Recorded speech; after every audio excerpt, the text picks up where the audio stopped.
Hi, this is my review for the Pantech Discover phone, and there are some reviews out there already as far as the specs and kind of going over those aspects, but I wanted to kind of do one from a user perspective, from someone who's used it for a few weeks, and let you give you that perspective.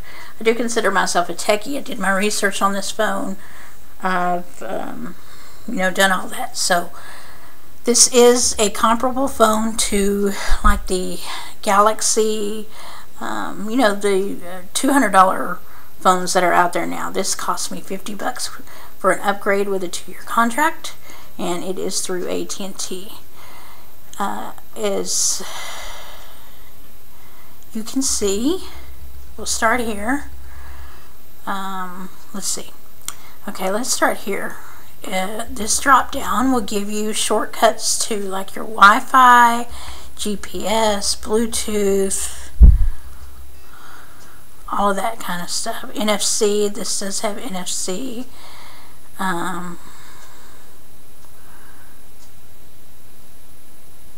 As you can see up here, my signal strength is great. Here's my battery percentage that's left. This is actually a new battery. I just put I just got this battery today because I'm not sure the original battery that came with my phone was giving me the correct amount of battery life. So they sent me a new battery. So I'll have to get back to you on that, because the battery that originally came with my phone, I let it discharge all the way, charged it back up, and it was giving me basically 37 hours of battery life, and that's with doing a few emails, a few text messages, and all of that. So it's giving me about 37 hours. Now I've seen some reviews that said the battery life wasn't as great as it was advertised, because it's supposed to have a standby time of 10 days. So I'm not really sure what's going on with that. So, but I will say that compared to like an iPhone, which sucks the life out of a battery, it is good. So anything is really better than that. So as you will see here, this is preloaded. This AccuWeather thing is preloaded on the phone. I've already moved, obviously, since I've had this phone for a couple weeks. I've already customized it, but I'll let you know. This is the main screen, and if you move it this way, you have a section where you can add more apps here, and then if you move it one more this way, you have more area where you can add apps. Also, you'll see shortcuts down here.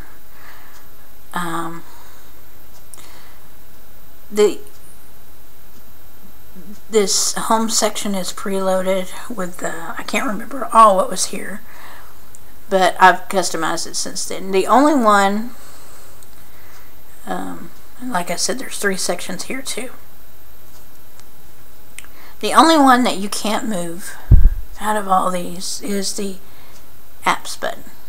That ain't going nowhere. It's stuck there for all eternity, so you won't be able to move that one. You are able to customize to have customized ringtones on this phone. However, you will have to use an app to accomplish that. First of all your apps come through the Google Play Store. As you can see there's the search. Your iTunes music can be imported through the Google Music Manager app, so you'll be able to get all the music on your iTunes onto your phone, and it will sync because you'll set up your phone with your Google account, and so any music that you put on there will obviously you can buy it through the Google Play Store, or you can it will sync with anything you put on Google. So let's go into apps. A lot of these are preloaded. I downloaded the MP3 ringtone maker app. It's just an app that I searched, and hopefully if I turn it this way you can see it better. So what you can do is you can do a search for music, and then you can go into, see if I can make this easier. There. Okay, ringtone editor. As you can see, I already downloaded Firework. I created a Firework ringtone. I downloaded Jump Rope by Blue October, one of my favorite songs, and created a Jump Rope notification and a Jump Rope ringtone. Let me see if I can show you. And I'll just show you that I'm not really going to go through this, but once you download a song, you can click on it and you'll see a bar here and a bar down here.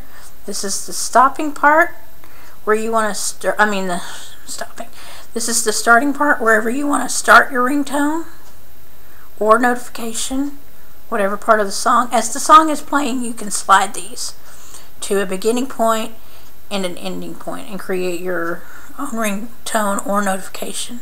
So you can use different parts of a song for different ringtones or different notifications. Okay, and as you can see, we have the standard home, back, all that kind of stuff screens. So, but I'll go back to those in a minute. But I did want to show you, while we're talking about the customizable ringtones,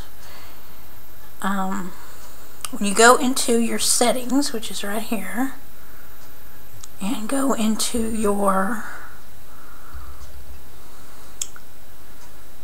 sounds,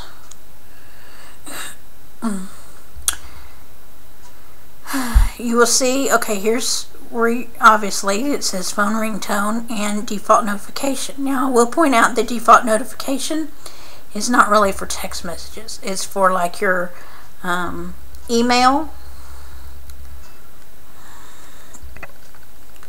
and such. So let me show you. I have it set to Firework right now, which is one that I made in that MP3 app.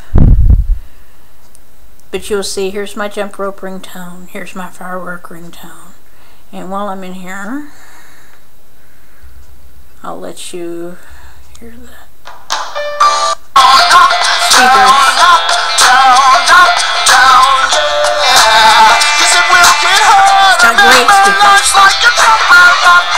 Great speakers. So that was my ringtone, or in the ringtones. In the default notifications, you can see my Jump Rope notification. Keep hitting the wrong thing there. It's in there. And as you can notice, I used a different part of the song for a notification. Now, like I said, the default notifications are for like your email, not for your text messages. As you can see here, I have a messages icon here.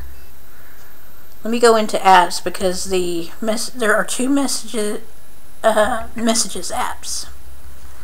It's easier if I show them to you side by side. So here you can see, maybe there. Here's the standard app, and here is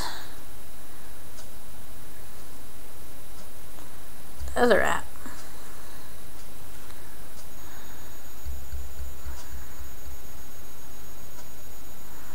One is green, one is blue and white, or cloudy as I call it. Oops. Get back in there. Okay, let me go into the standard one first. And this is just your basic text message app. Nothing fancy, whatever. But if you go into the settings on this, you will see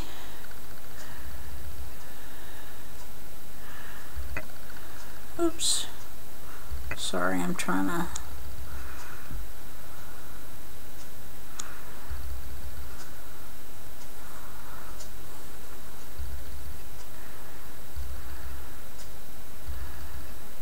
Okay, if you see here for the select ringtone for the messages, you won't see my jump rope notification.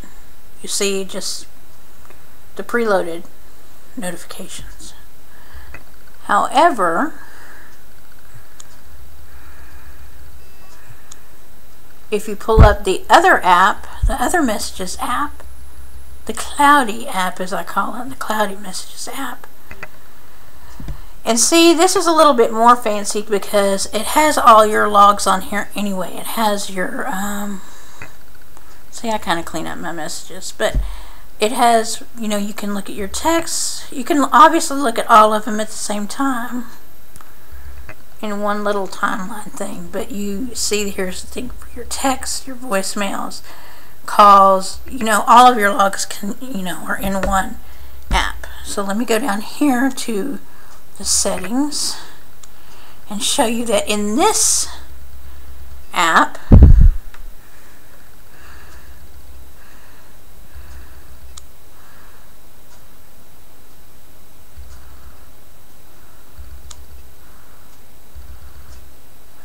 here is a jump rope notification.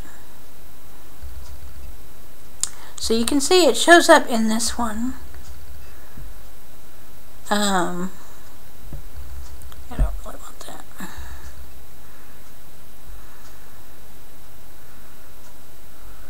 Let's see. Okay. So as you can see, they show up in this messages app. So it's very important. It took me a while to figure that out.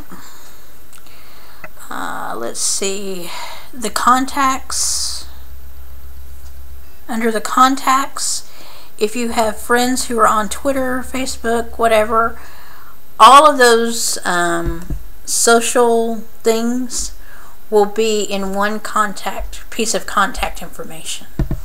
So that's kind of a really cool thing because it has tabs where you can look at your Twitter conversations with each of your friends, Facebook interaction. That's really kind of a cool aspect of the contacts part. As you can see, I have Tweetcaster here. This is a preloaded app for Social World where you can look at your Facebook and your Twitter all on one feed if you want. Obviously, I've downloaded Instagram. Another cool, if you are familiar with iPhone and Surrey, they have an option of Skype, which I played with a little bit, so it's kind of cool. I've just played with it a little bit, so if you're going to use a navigator or need directions or whatever, I would use the Google Maps, which is right here. It's also preloaded, as opposed to the AT&T Navigator, because if you don't know or not, the AT&T Navigator costs a monthly charge every month, so there's no real need to pay for that.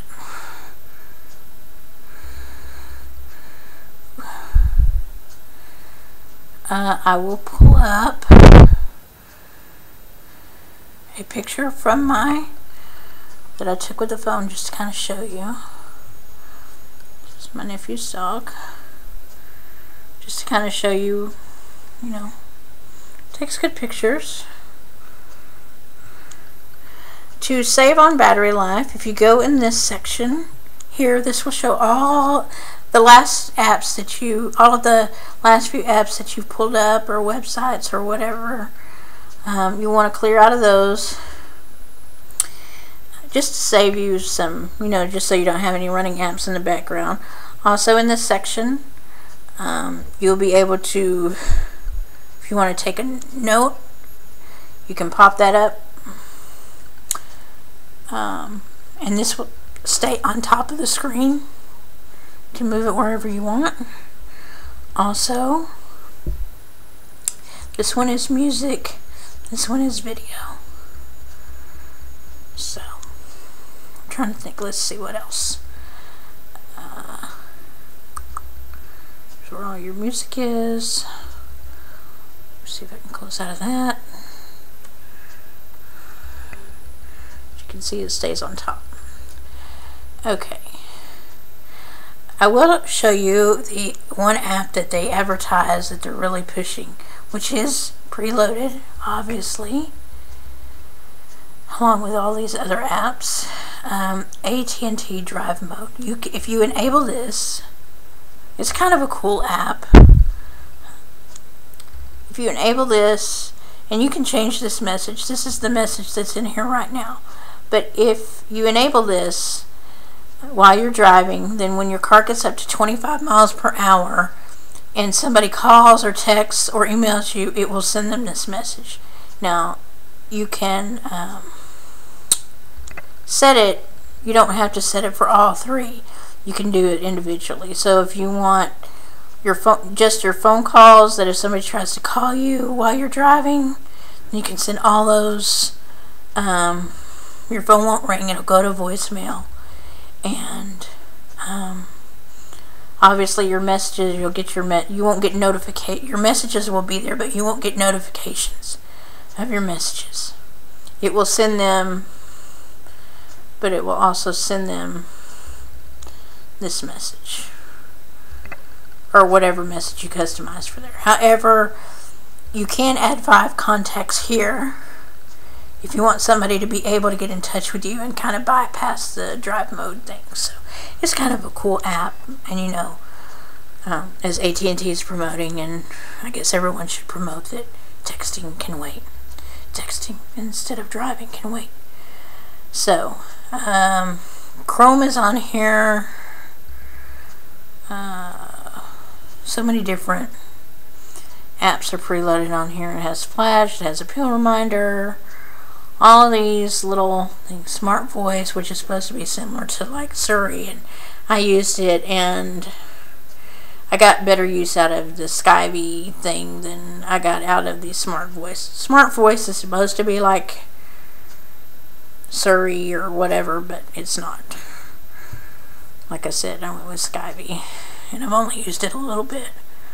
So I think that's pretty much it. Like I said, as always, when I tell people about cell phones, since I've been in the industry and stuff before, just make sure you run your battery all the way down before you charge it, and don't charge it every night, especially if it still has battery life in it, because that will ruin the battery. Even though phones don't have memories, you know, the lithium ion phones, and but it will still drain, it will still take away some of your battery life. So I will get back to the battery issue on this phone when I see how this newer battery does, this newer battery performs. But really, all in all, this is a great phone. You can see how great the screen looks, and like I said, it's really comparable to, you know, Galaxy and Samsung, except you're not paying $200 for this phone. I mean, and to me it is even better than an iPhone, really, especially when you consider the battery life. So anyway, if you have any questions about this phone, just leave a comment, and I will, you know, answer to the best of my ability, and if I can't answer, then I'll figure it out and then give you an answer. So just let me know, and thanks for watching.